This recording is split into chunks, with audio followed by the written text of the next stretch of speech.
Hello. আজকে সকালে finally আমরা পৌঁছে গেছি এর্নাকুলাম জাংশন। আমাদের ট্রেন একদম রাইট টাইমে ছিল। তো ৪ টের সময় আমরা ট্রেন থেকে নেমে গেছি। কিন্তু আমাদের গাড়ি আসবে ৫ টার সময়। তো আমাদের হাতে ১ ঘন্টা এখনও ছিল। কোনো ব্যাপার না। বাইরে তখন বৃষ্টিও হচ্ছিল ৪ টের সময়। তো আমরা স্টেশনেই একটু চা-টা খেয়ে গল্প করতে, করতে পুরো দিনের প্ল্যান করতে, করতে আমাদের ১ ঘন্টা কেটেই গেল।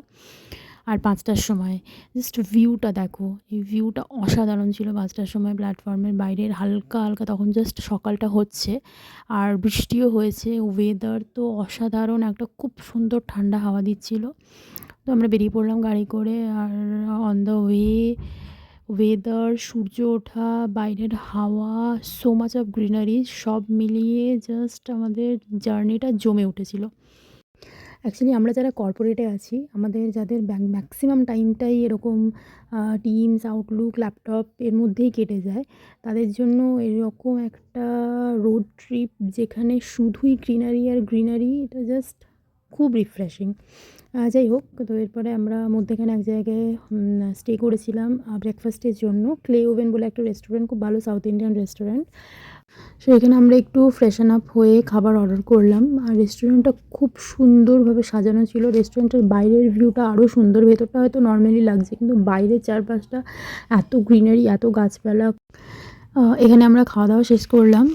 খাওয়া-দাওয়া শেষ করার পরে অবভিয়াসলি যেটা না হলে কোনো ট্রিপ হয় না, যেটা আমাদের ম্যান্ডেটরি, সেটা হচ্ছে প্রচুর ফটো সেশন করে, ভিডিওস করে, এসব করে আমরা নেক্সট ডেস্টিনেশনের জন্য বেরিয়ে যাচ্ছি। কারণ বেশি টাইম ওয়েস্ট করা যাবে না এক জায়গায়। অ্যান্ড তারপরে এগেইন আবার সেই ঠান্ডা হাওয়া, আবার সেই গ্রিনারি, চারিদিকে পাহাড়, কোথাও কুয়াশা, কোথাও রোদ। এর মধ্যে দিয়ে যেতে, যেতেই ফাইনালি আমাদের ফার্স্ট সাইট সিন, এটা হচ্ছে একটা ওয়াটারফল ছিল। সো ওয়াটারফলটা দারুণ ছিল আর অনেক কাছ থেকে। তো আমি এর আগে কখনো এত কাছ থেকে ওয়াটারফল দেখিনি। তো ওই জন্য আমার কাছে তো এটা একদম নতুন ছিল। আর ওই জায়গার ওয়েদারটা খুব সুন্দর ছিল। আর সামনে যেতেই একটু জলের ছিটে মুখের মধ্যে এসে পড়ছিল। So that is so refreshing. এখানে আবার সেই একই ফটো, ভিডিও এসব করে। আর জায়গাটাও খুব সুন্দর ছিল, মানে টোটাল ভিউটাও খুব অসাধারণ লাগছিল দেখতে। সো এইখানে আবার বিভিন্ন ফটো সেশন এসব কমপ্লিট করে আমরা আবার বেরিয়ে পড়লাম। আমাদের নেক্সট ডেস্টিনেশন ছিল স্পাইস গার্ডেন। আজকের ভিডিওতে আমি এই অবধিই থাকবো।